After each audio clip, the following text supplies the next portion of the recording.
Welcome to Around the World Today. I'm your host, Terry Davis, and in this week's episode, we're moving on from the British Overseas Territories and now looking a little bit closer to home, for me anyway, the United Kingdom, and how it's made up, devolution within the United Kingdom, how it works, starting with the broader look of its historical evolution. In episode 20, we'll look at Wales. In episode 21, England. And episode 22, Northern Ireland. Episode 23, we'll look at Scotland. But for now, let's set the stage with an overview of what devolution is. Welcome everybody to this week's episode. We really appreciate you joining us. This podcast really shows us how we can all learn, live, and thrive off of each other. By sharing our knowledge through our conversations, we will impart some knowledge whilst learning ourselves how to progress even further. Here is your host. Devolution refers to the transfer of certain powers from the UK to regional governments within the United Kingdom. Unlike a federal system, the power is not equally divided among regions, and the UK Parliament retains ultimate authority. The process has led to the establishment of legislative bodies like the Scottish Parliament, the Welsh Senate, and the Northern Ireland Assembly. England, however, operates under a different framework, primarily relying on local councils and city regions for governments. But why was devolution introduced? What does it mean for the unity of the United Kingdom? Let's rewind the clock and find out. Devolution in the United Kingdom is rooted in centuries of political and cultural history. Scotland and Wales retained its distinct cultural identities despite joining the United Kingdom in 1707 and 1536 respectively. We apologise for if we upset anyone's historical elements here, including my own, respectively. The 20th century saw growing calls for self-governance, leading to key moments like the 1979 referendum on devolution in Scotland and Wales, which failed to achieve the required support. The Good Friday Agreement of 1998, which created the Northern Ireland Assembly. The 1997 referendums that established the Scottish Parliament and the Welsh Assembly, now known as the Senedd. These milestones reflect a balance between regional autonomy and an overarching structure of the UK government. Devolution means that the decision-making moves closer to the citizen and is more democratic. Devolution is not new. Like I've said, there have been many different forms of devolution in the UK for decades, and it is common in other parts of the world. The current form we're going to be looking into, like I've said, came about in the 1990s. In 1997, voters chose to create the Scottish Parliament, the National Assembly for Wales, and in Northern Ireland, devolution was a key element of the Good Friday Agreement, which was supported by a referendum in 1998 and in 1997 in Scotland and Wales. The UK government has developed decentralisation in England. This is though through transfer of powers and budgets and responsibilities to mayors and through city deals. So, how does devolution actually work? Each devolved body has specific powers. For instance, health and social care, education and training, local government, architecture, forestry and fisheries, transport. Some taxation powers, social security elements. However, these differ for Wales because Wales doesn't have social security elements where Northern Ireland and Scotland do. And again, with justice and policing, they are reserved for Wales within the United Kingdom. And then they all share sports and the arts. Defence, foreign affairs, immigration, trade policy, the constitution, broadcasting are all reserved to the United Kingdom Parliament. But there has been settlements in some complex areas where they negotiate and they become more fragmented and they they share responsibilities. So for one, what we'll talk about is like within the foreign policy, the devolved administrations have units within embassies around the world or key embassies to promote their devolved administration or their devolved country or nation. Their trade within those devolved administrations. We'll talk about that later on. But these are the areas that have been moved back. Now in England it is a bit different. The Parliament retains the rights of it all, but it's gone about in a way that a local mayor is appointed, and in some instances a regional legislator. So that in London they have a local mayor or an elected mayor and also an elected chamber. What's quite a bit like London's actually a state within a state. But can be tensions in all of this. And we're going to hear about some of those tensions in this little series, I feel. Devolution isn't without its challenges, though. For one, funding disputes often arise. The Barnett formula, which allocates public spending, has faced a lot of criticism for perceived inadequacies. Another challenge is the question of identity and unity. While devolution allows the regions to address local needs, it also raises questions about the cohesion of the United Kingdom. For example, the push for Scottish independence and debates about Northern Ireland Protocol highlighted these tensions. Moreover, England's lack of unified, developed body contrasts sharply with the autonomy enjoyed by other nations, leading to what some call the English question. The English question is, where is England in the United Kingdom?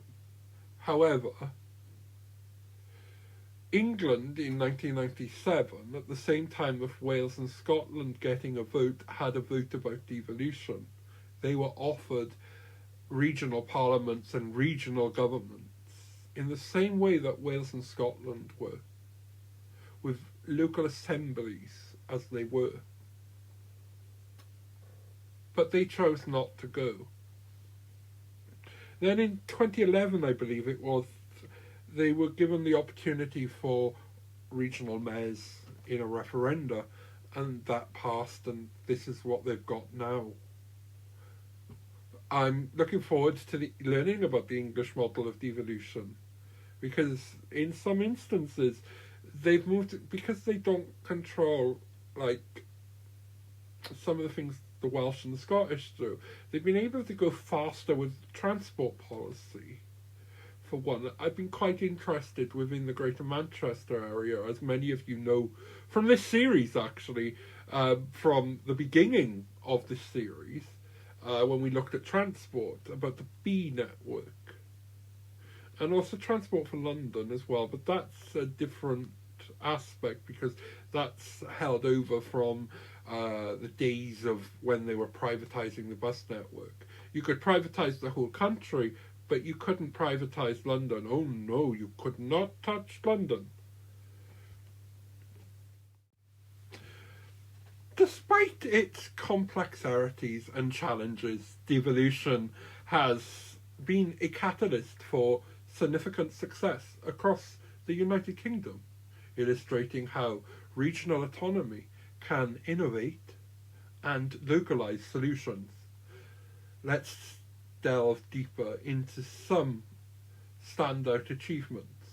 Scotland's renewable energy revolution and free university tuition.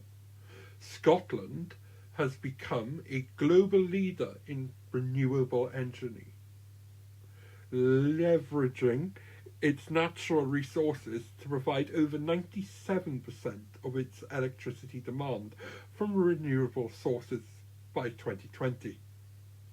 Landmark projects like wind farms, hydropower initiatives, and tidal energy developments have set a benchmark for sustainability.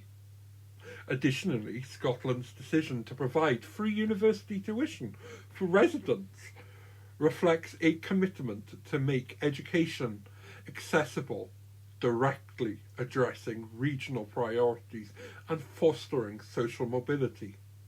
Wales' environmental leadership, the Well-Being of Future Generations Wales Act 2015, is often lauded as a groundbreaking piece of legislation.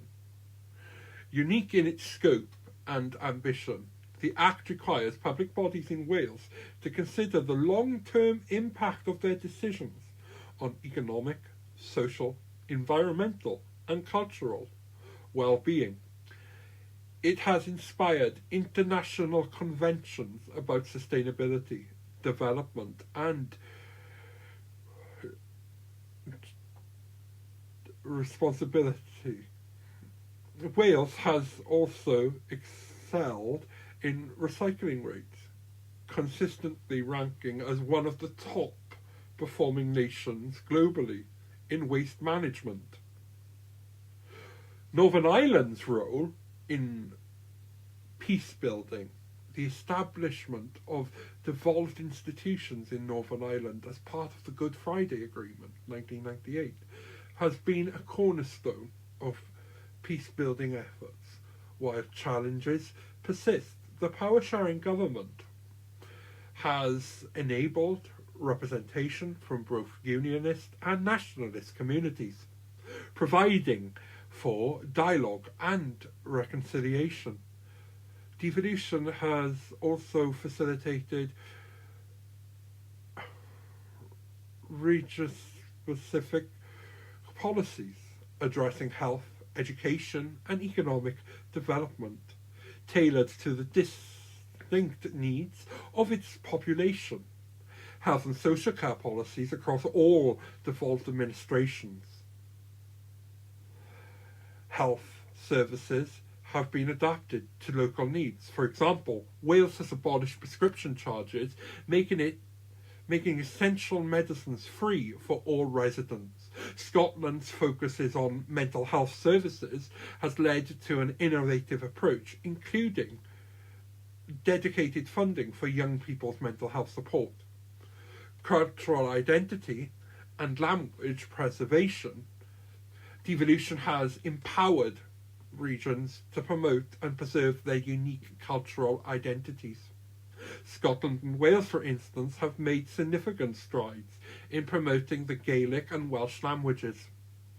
This has been supported by funding for education, broadcasting, and cultural events, helping to ensure these languages remain vibrant parts of the region's heritage. These successes demonstrate the power of devolution to address local priorities in a way that a centralised government might not.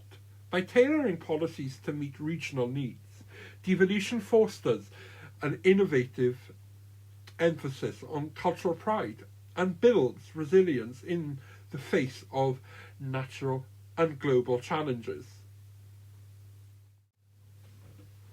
The future of devolution remains a topic of vibrant and ongoing debate.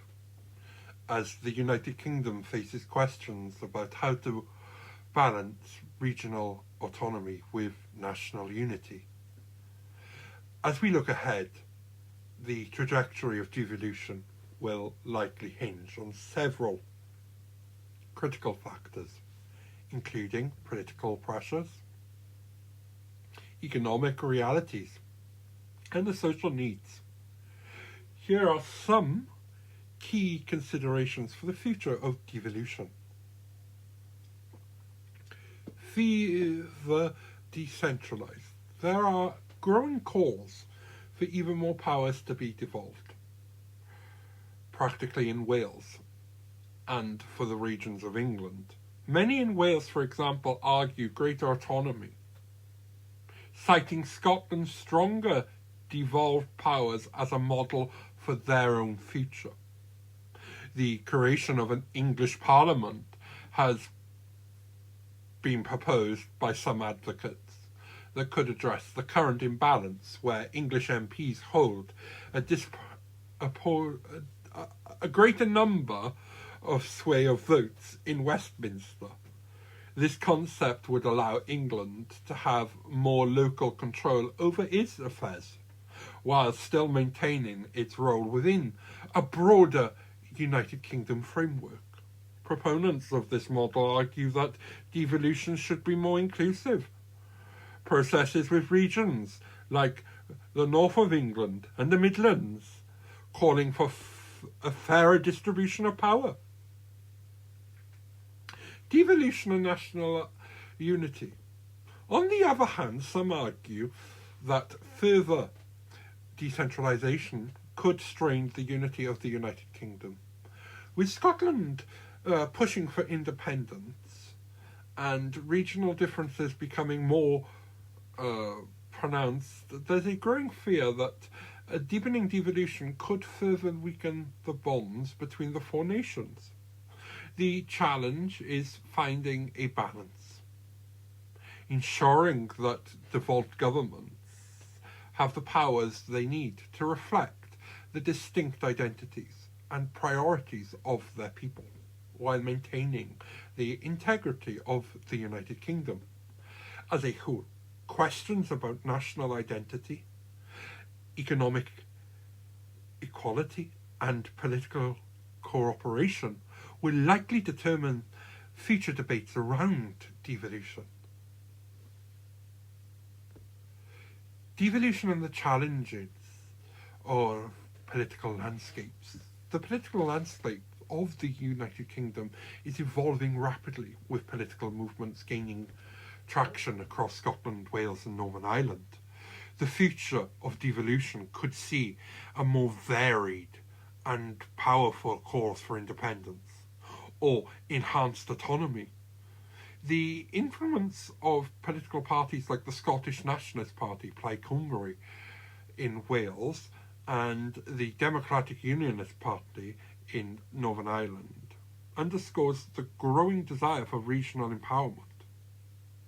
The increasing volatility of the UK's political landscape, especially in a post-Brexit era, raises questions about the future of the Union, how devolution will adapt to meet the needs of a challenging electorate.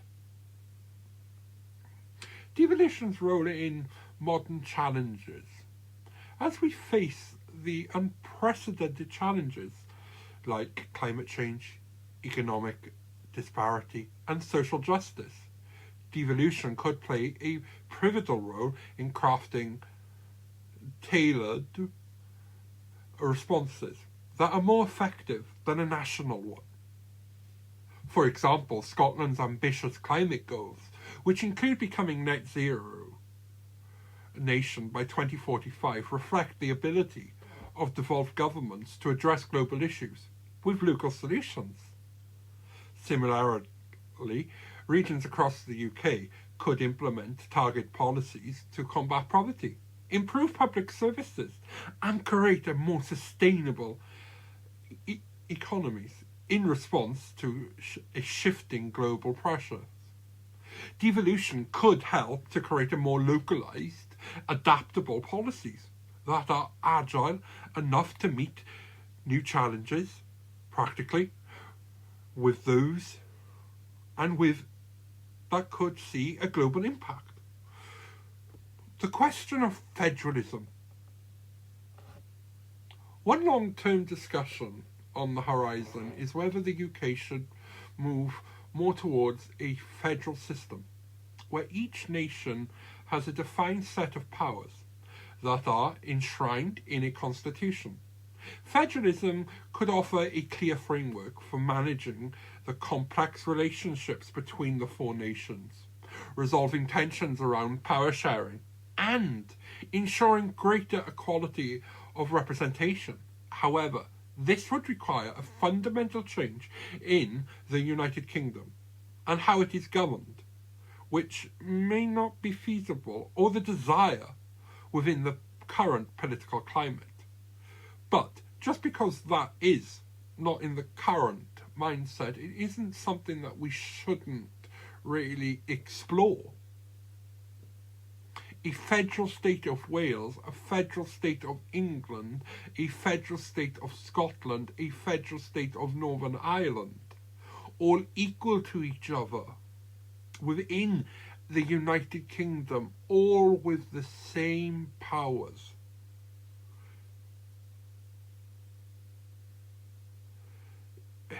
In this federalised state, we've just been talking about the British Overseas Territories. They could become federal states within this greater United Kingdom. Economic disparities and devolution. Devolution has, at times, embraced or elaborated or shown or put big red markers for economic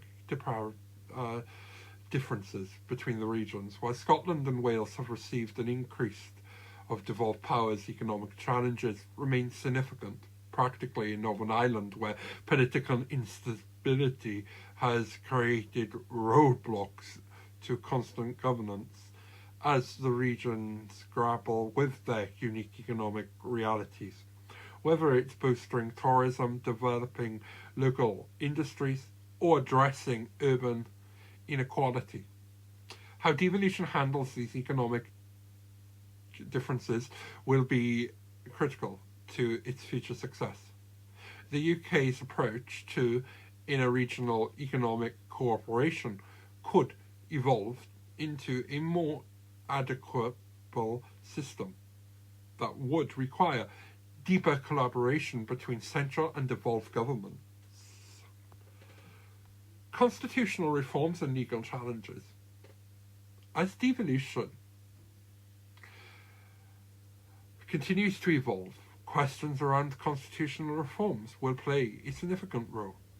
The legal framework between the UK government and the devolved governments needs to be a more clear definition. Over the past few decades, the UK's unconfined constitution has faced strains as devolved powers expanded, leading to potential challenges in resolving disputes over the interpretation and scope of the powers. Whether the UK will create a clear constitutional framework or will continue with its ad hoc legal process will be a major factor in determining the future of devolution. Cross-border cooperation. Now, there are borders within the United Kingdom. There's a Welsh border, there's a nice Scottish border, the English border, and there is a border in the sea between Northern Ireland.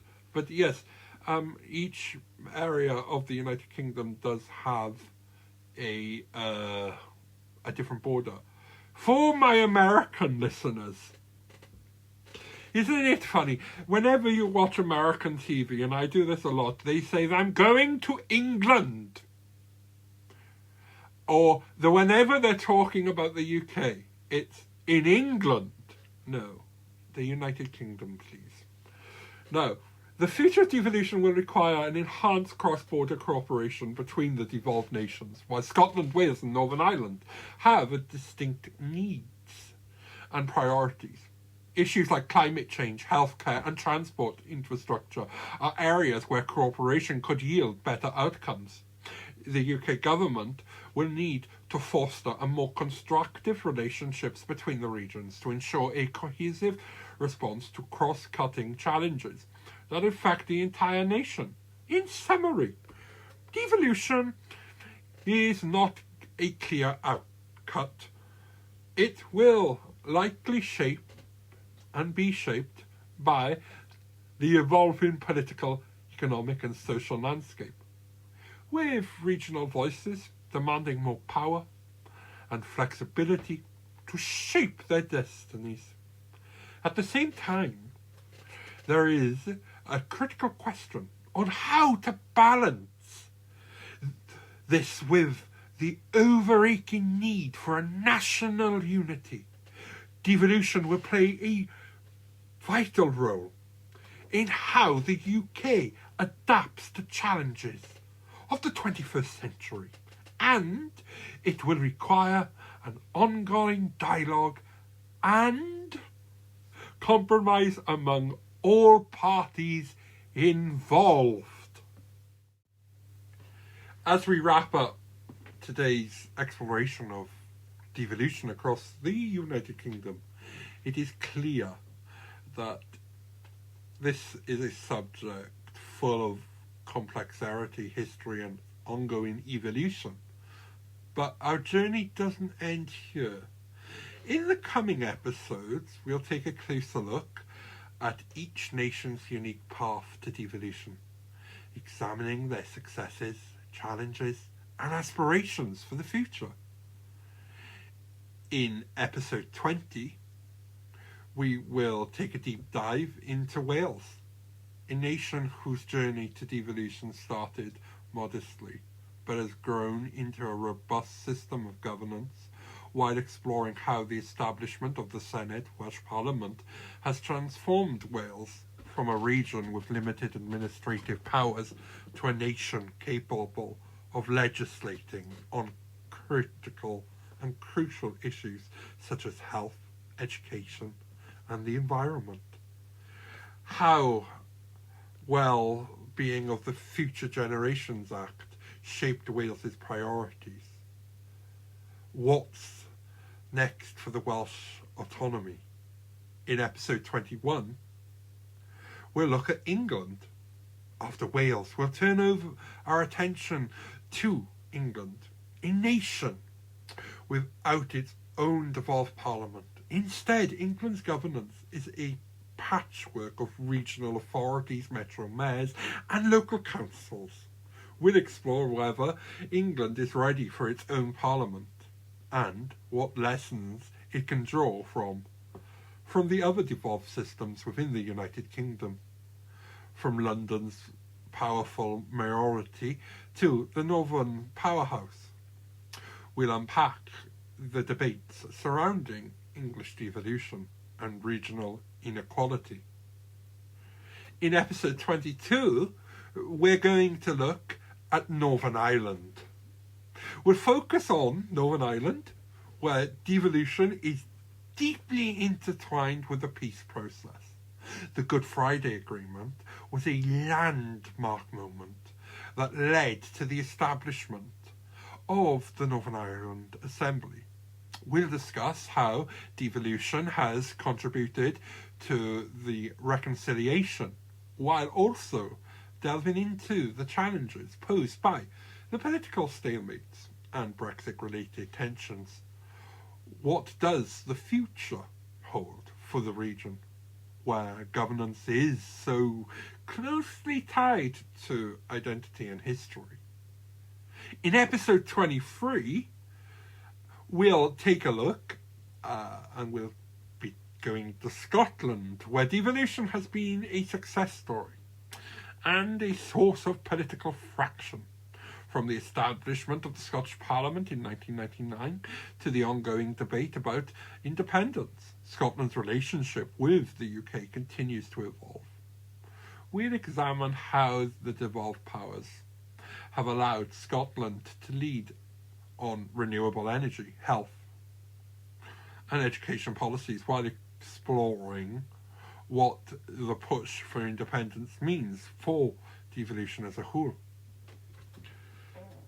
Devolution is not just about policies, it's about identity, representation, and the power to shape a region's destiny. By diving into each nation's story, we'll gain a richer understanding on how devolution has changed the UK and what lies ahead for this evolving system of governance.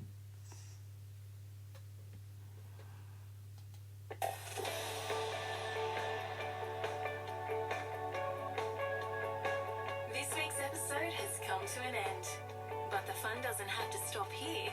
If you have any questions, suggestions, or feedback, head over right now to Twitter and Facebook and like, share, and get involved.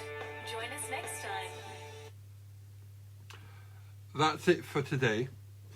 This episode of Around the World Today. Thank you for joining me on this exploration of devolution in the United Kingdom. I hope you found it as thought-provoking and enlightening as I have. Be sure to tune in to episode 20, where we begin our detailed journey into Wales' devolution experience. Don't forget to subscribe and leave a review on your favourite podcast platform. It really helps us to keep exploring these fascinating topics. I'm Terry Davis, signing off. Stay curious and see you next time as we begin our deep dive into Wales.